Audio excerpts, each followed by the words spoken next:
Au nom du Père et du Fils et du Saint-Esprit, aujourd'hui dimanche, nous méditons l'évangile de Jésus-Christ selon saint Matthieu. En ce temps-là, voyant les foules, Jésus fut saisi de compassion envers elles parce qu'elles étaient désemparées et abattues comme des brebis sans berger. Il dit alors à ses disciples: la moisson est abondante, mais les ouvriers sont peu nombreux. Priez donc le maître de la moisson d'envoyer des ouvriers pour sa moisson. Alors, Jésus appela ses 12 disciples et leur donna le pouvoir d'expulser les esprits impurs et de guérir toute maladie et toute infirmité. Voici les noms des 12 apôtres. Le premier, Simon, nommé Pierre, André son frère, Jacques, fils de Zébédée, et Jean son frère, Philippe et Barthélemy, Thomas et Matthieu, le publicain, Jacques, fils d'Alphée, et Thaddée, Simon le Zélote, et Judas Iscariote, celui-là même qui le livra. Ces 12, Jésus les envoya en mission avec les instructions suivantes. Ne prenez pas le chemin qui mène vers les nations païennes, et n'entrez dans aucune ville des Samaritains.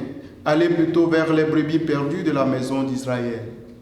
Sur votre route, proclamez que le royaume des cieux est tout proche. Guérissez les malades, ressuscitez les morts, purifiez les lépreux, expulsez les démons. Vous avez reçu gratuitement, donnez gratuitement. Acclamons la parole de Dieu. Louange à toi, Seigneur Jésus. Viens, Seigneur Esprit Saint, toi qui nous envoies communiquer ta parole aux nations. Donne-nous d'être des hommes de compassion. Donne-nous d'aller vers les brebis perdues, abandonnés et laissés pour compte, pour qu'ils puissent goûter aussi aux joies de ton amour. Nous te le demandons, toi qui es Dieu, maintenant pour les siècles des siècles. Bien-aimés dans le Seigneur, loué soit Jésus-Christ. Après avoir donné son Esprit Saint et son pouvoir de guérison aux apôtres, le Sauveur les envoie pour qu'ils puissent l'exercer dans l'intérêt des hommes.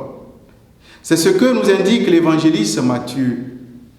Voyez comme Jésus choisit bien le moment pour leur donner cette mission. Il les envoie, après qu'ils l'ont vu ressusciter un mort, commander à la mer et fait d'autres prodiges semblables, et après qu'il leur a donné par ses paroles et par ses œuvres des preuves suffisantes de sa divinité. Le Maître doit toujours donner l'exemple. Et c'est ce qu'a fait Jésus.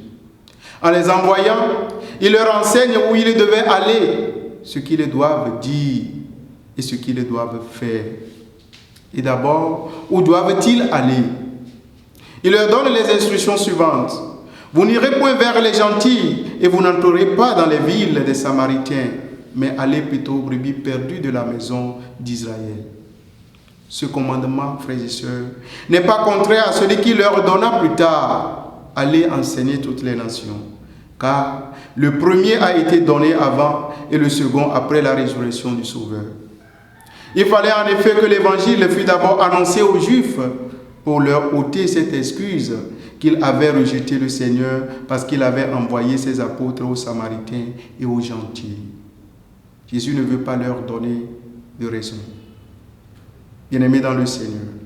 Une autre raison pour laquelle il les envoie d'abord vers les Juifs, c'est pour les préparer dans la Judée comme dans une arène au combat qu'ils devaient livrer à l'univers entier. Et il les excite à prendre leur vol comme des petits oiseaux encore faibles. Ou bien il voulut d'abord être annoncé aux Juifs seuls, et puis ensuite aux gentils, de manière que la prédication du Rédempteur, repoussée par les siens, s'adressa ensuite aux gentils comme à des étrangers. Il y en avait cependant parmi les Juifs qui devaient être appelés, comme il y en avait parmi les gentils qui ne devaient avoir part ni à cette vocation, ni au bienfait de la régénération. sans toutefois mériter un jugement sévère pour le mépris qu'il avait fait à la prédication évangélique. Bien-aimés dans le Seigneur, la loi devait avoir le privilégié des prémices de l'Évangile.